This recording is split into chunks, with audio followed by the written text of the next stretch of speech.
The bank was quiet in the way that made every sound feel louder than it should have been. The kind of silence that pressed against the chest.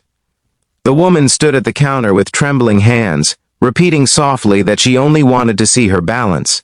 The man behind her, dressed in a suit that probably cost more than her monthly rent, let out a laugh that sliced through the room.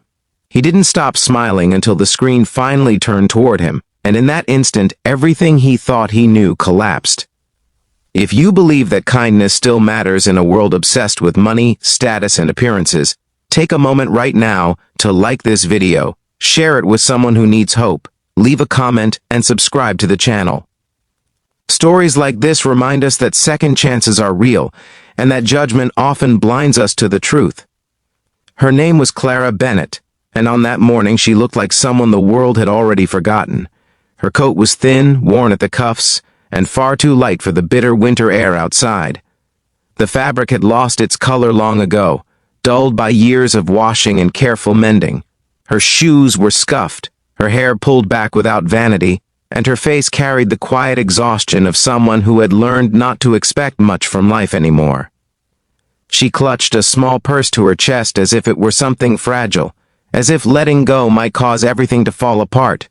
No one waiting in line paid her much attention at first. People rarely noticed women like Clara. She blended into the background of everyday life, another tired face moving through the system. But the man behind her noticed. He always noticed people, not because he cared, but because he measured them. Tall, confident, with silver at his temples and a watch that caught the light every time he moved his wrist. He was the kind of man who took up space without apologizing for it. His name was Victor Hargreaves, and he was known in this city as a self-made millionaire, a man who had turned sharp instincts and ruthless ambition into an empire. Victor was irritated. He had meetings to get to, deals to close, numbers to move. Waiting in line annoyed him, and waiting behind someone who looked unsure of herself annoyed him even more. Clara hesitated as she stepped up to the counter, fumbling slightly as she searched her purse. Her hands shook, not just from the cold but from something deeper, nerves, maybe fear. Banks had never been kind places for her. They reminded her of everything she didn't have, everything she'd lost. Clara had not always lived this way. There was a time when her life felt solid, predictable. She had grown up in a modest home, raised by parents who taught her the value of hard work and honesty. She married young, built a quiet life with her husband, and believed that stability was something that lasted if you cared for it. But life had its own plans. Illness came suddenly, draining not just their savings but their strength. Medical bills piled up like an avalanche, and when her husband passed away, grief followed closely behind. The world did not pause for her sorrow. It simply moved on, leaving her to pick up the pieces alone.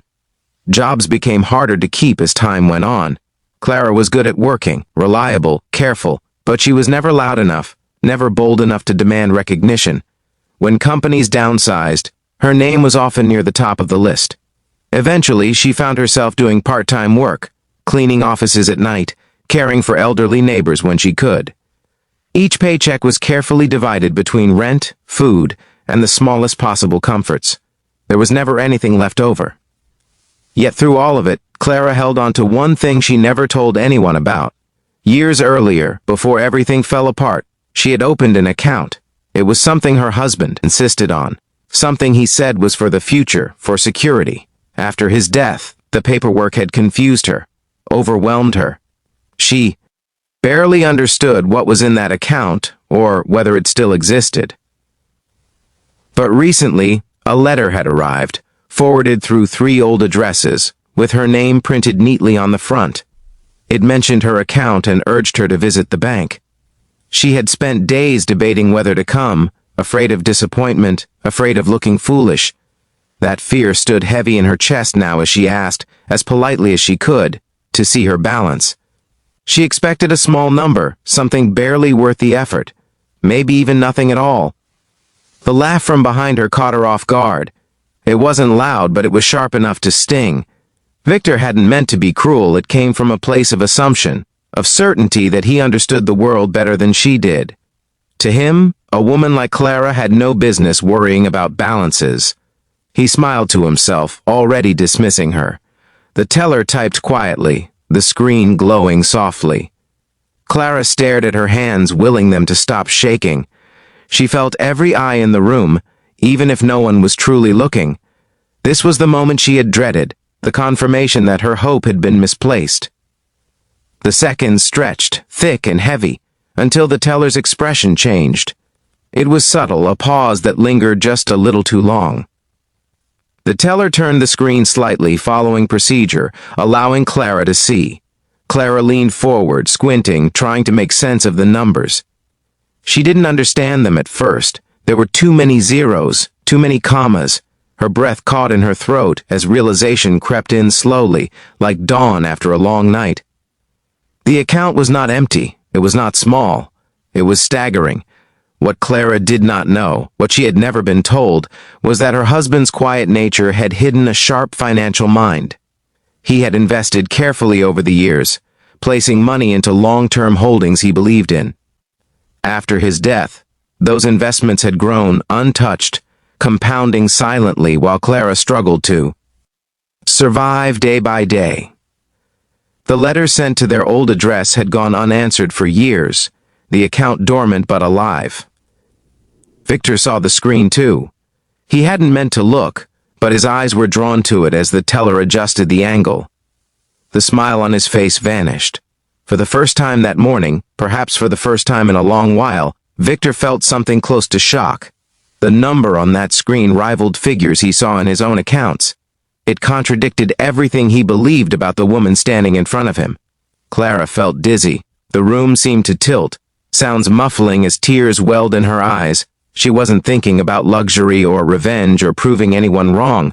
She was thinking about safety, about not having to count every coin at the grocery store, about sleeping without fear of eviction, about the weight that might finally lift from her chest after years of carrying it alone. The teller explained the details calmly, outlining next steps, but Clara barely heard a word. She nodded, grateful yet overwhelmed. She thanked the teller with a sincerity that came from deep within, her voice trembling with emotion she could no longer hold back. Victor stood frozen. He felt something uncomfortable stir inside him, something he had avoided for years. It wasn't just embarrassment, it was the realization that he had laughed at a woman whose quiet resilience far exceeded his own. He had built his wealth loudly, aggressively, stepping over others without looking back. Clara's fortune had grown silently, patiently, born from trust and foresight rather than ego. As Clara gathered her things preparing to leave, she noticed Victor watching her. She did not glare or smile smugly. There was no bitterness in her eyes, only exhaustion mixed with a fragile hope. That look unsettled him more than anger ever could. For the first time in decades, Victor questioned the way he saw people, the shortcuts his mind took when assigning value. Clara stepped back into the cold, with a different posture than when she had entered. She was still the same woman, still modest, still kind, but something had shifted. It wasn't confidence born of money, it was relief.